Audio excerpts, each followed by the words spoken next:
नमस्कार। श्री शालिग्राम ज्योतिष ज्ञान में आपका स्वागत है। मैं प्रियंका भारद्वाज आज आपके सामने फिर से एक नए टॉपिक के साथ जुड़ी हूँ। इस टॉपिक में गोचर क्या है और कुंडली क्या है, इसके बारे में आपको एनालाइज करूँगी। इसके बारे में बताएंगे कि गोचर क्या है, गोचर होता क्या है। जब भी किसी जातक का जन्म होता है तो उसकी ज्योतिषी गणना से उसके जन्म के समय द्वारा कुंडली जो पत्री बनती है उसमें ग्रह स्थित हो गए हैं, फिर ग्रह जो हमेशा चलायमान है उसी की जो गणना करते हैं और उसे गोचर कहते हैं। दशा इत्यादि में फल देते हैं, ग्रह जो चलते रहते हैं और समय समय पर विभिन्न भाव में आने के बाद उस भाव की राशि का संबंध होने से गोचर का निर्माण होता है।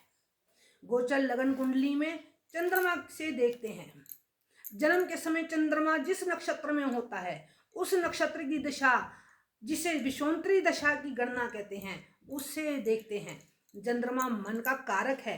यह 2.25 दिन एक राशि में रहता है।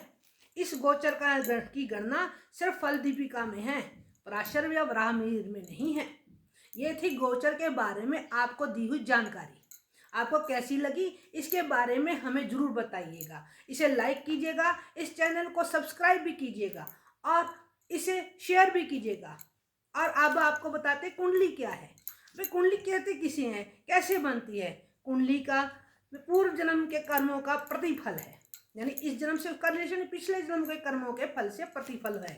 ग्रहों के शुभ व अशुभ प्रभाव दशाओं के द्वारा मनुष्य के जीवन में भुगतना पड़ता है। पोटेशन स्थिति, पोजीशन स्थिति, ग्रह कहाँ है, यानी ये पीएसी जिसे हम बोलते हैं पीएसी। पी मतलब पोजीशन, ए मतलब एक्सेप्ट यानी दृष्टि किधर है, और कंजक्शन यानी युक्ति किसके साथ है। उस ग्रह कहाँ है, उस ग्रह की दृष्टि कहाँ है, उस ग्रह के साथ कौन से ग्रह हैं, उनमें युति कहाँ है। मंगल, बृहस्पति, शनि 2 भाव के स्वामी भी हैं। इनकी 3 दृष्टियां हैं। 3 दृष्टियां, बृहस्पति मंग संतान व धन का कारक होता है। जब इन ग्रहों की दशा इत्यादि आएगी तब इसका पता चलेगा जीवन में संतान व धन कब आएगा। गोचर के फल कभी भी अकेले फल नहीं देते, जब संजोग होता है तभी फल मिलता है। गोचर में शनि का विशेष महत्व है। शनि 2.5 वर्ष तक रहता है। बृहस्पति भी जिस भाव को प्रभावित करता है उसकी दशा, उसके ही दशा इत्यादि में फल मिलेगा। एक राशि में 1 वर्ष तक रहता है। मंगल गोचर के 45 दिन तक रहते हैं। ये तभी घटनाएं इत्यादि कब घटेंगी ये पता चलेगा। चंद्रमा के दिन किस दिन में बदला घटना घटेगी, चंद्रमा के दिन जैसे घटेंगे तो पता चलता है। 2.25 दिन रहता है। अष्टक वर्ग द्वारा दिन में घंटों के में बता देंगे, बता सकते हैं। कुंडली में देखने में पीएसी का महत्वपूर्ण योगदान है। लगन में अलावा चंद्र कुंडली के अनुसार भी फलित कहा जाता है जब चंद्रमा कुंडली में प्रबल हो।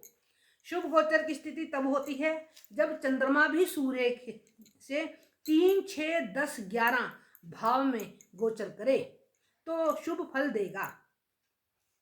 ठीक है। ऐसे ही चंद्रमा जब चंद्रमा से 1, 3, 6, 7, 10, 11 में गोचर करेगा तो शुभ फल देगा। ये 6 भाव में देगा। और मंगल गोचर में 3, 6, 11 में होगा तो शुभ फल देगा। 3 भाव होते हैं मंगल के। बुध गोचर में 2, 4, 6, 8, 10, 11 भाव में होगा तो अच्छे फल देगा, 6 भाव। बृहस्पति गोचर में 2, 5, 7, 9, 11 भाव में होगा तो अच्छे फल देगा। शुक्र गोचर में 1, 2, 3, 4, 5, 8, 9, 11 और 12 भाव में होगा तो अच्छे फल देगा। शनि गोचर में 3, 6, 11 भाव में हो तो अच्छा फल देगा। इसी तरह से राहु गोचर में 3, 6, 10, 11 भाव में अच्छा फल देगा और केतु गोचर में 3, 6, 10, 11 में अच्छा फल देगा, यानी 4 भाव में। इस प्रकार से गोचर को हम देखते हैं कुंडली में। अब आपको ये मेरा चैनल कैसा लगा मुझे जरूर बताइएगा। मैं आपको इसी तरह से छोटे छोटे टॉपिक द्वारा आपका ज्ञान वर्धन करती रहूंगी। अब इस चैनल को सब्सक्राइब करना ना भूलें और लाइक और शेयर जरूर करें। अच्छा जी, नमस्कार।